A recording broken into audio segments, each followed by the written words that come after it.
منیب آپ کیا کہیں گے یہ کچھ سوال، اب چونکہ آپ وکیل بھی ہیں تو یہ کچھ سوال جو ہے مثلا خط لکھا ہے چیف جسٹس صاحب کو پرائم منسٹر صاحب نے، اب پرائم منسٹر صاحب کینین گورنمنٹ کو بھی کہہ چکے ہیں، لیکن کیسے ان کو کہہ سکتے ہیں کہ بھائی آپ ہمیں یہ بندے دو دیں جن سے ہم تفتیش کریں، ان کو ہم پاکستان لائیں، ان سے بات چیت کریں؟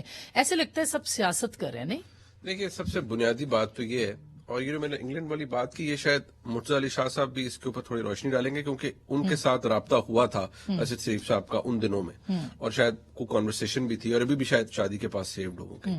دیکھیے بات یہ بنیادی بات کیا ہے؟ بنیادی بات یہ ہے کہ میں اس موقف سے بہت احترام کے ساتھ میں اگری نہیں کرتا کہ ارشد شریف صاحب کو یہاں پر کوئی خطرہ نہیں تھا اور وہ خود ہی چلے گئے. نہیں، انہیں پرابلم تھا تبھی وہ یہاں سے بہت سے لوگوں کو ہوتا ہے، ہمیں بھی تھا، ہم پہ تو غداری کے بھی مقدمے مطلب غداری کے مقدمے میرے اوپر بھی کٹے، سب کو ایک انوائرمنٹ بن جاتا ہے. اور یہ کسی آج آپ کے ساتھ ہوا ہے، ارشد شریف صاحب مرحوم کے ساتھ، اور کل ہم میں سے دوبارہ کسی کے ساتھ ہو سکتا ہے. لیکن انہیں میں ریگریٹ کرتا ہوں میں نے کیوں کہا. مجھے نہیں کہنا چاہیے تھا، میں بات بھی خود کو بلیم کرتا رہا کہ میں بھی ان لوگوں میں تھا، گو کہ میرے کہنے پر وہ گئے نہیں، وہ فیصلہ انہوں نے بعد میں کیا. لیکن وہ تو ایز اے فرینڈ ہے، جتنا آپ کا ان سے تعلق تھا وہ کہتے ہیں نا کہ بھئی آپ چلے جائیں. لیکن میں اس بات سے نا میں کم از کم اس سے کنونسڈ نہیں ہوں کہ ارشد شریف صاحب کو یہاں پر کوئی پرابلم نہیں تھا، اور وہ خود ہی انہوں نے ڈیسائیڈ کیا کہ میں دبئی جا رہا ہوں. یہ کچھ سوالات ایسے ہیں جن کے جواب آج تک نہیں ملے. دبئی جانا سمجھ میں آتا، چلو یہاں سے دبئی چلے جانا، لنڈن کا ویزا نہیں، کسی ملک کا ویزا نہیں، سمجھ آتا ہے.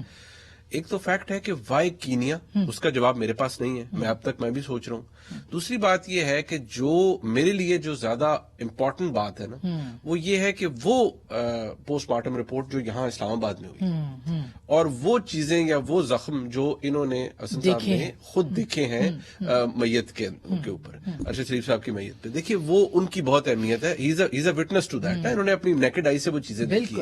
اب میں کسی رپورٹ کو یا اس کو، میرے لیے وہ اہم ہے کہ یہاں ہوئی ہے، کیونکہ کینیا کی طرف سے جو بیانات آئے اور ان کی گورنمنٹ کے، اور وہ سارا کچھ ہوا جتنی انہوں نے سمر سالٹس کے اوپر کی ہے، تو اس کی کریڈیبلٹی رہی کوئی نہیں ہے.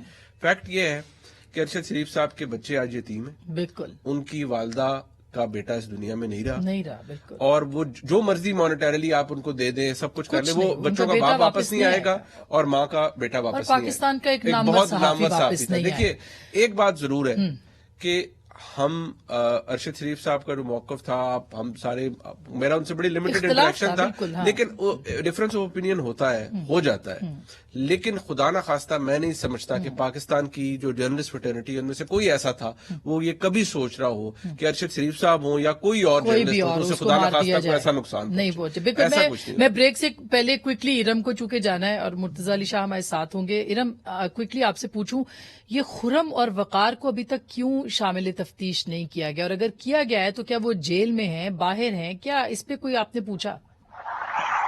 جی آسما، چند دن پہلے جی یہاں نائروبی میں جو ان کے لوئر ہیں ان سے میری بات ہوئی.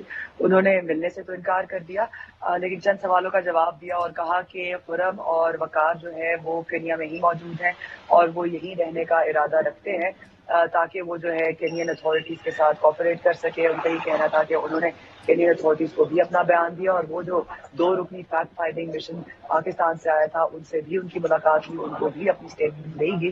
تو ایک ویلتھی فیملی ہے، ملٹیپل بزنسز ہیں.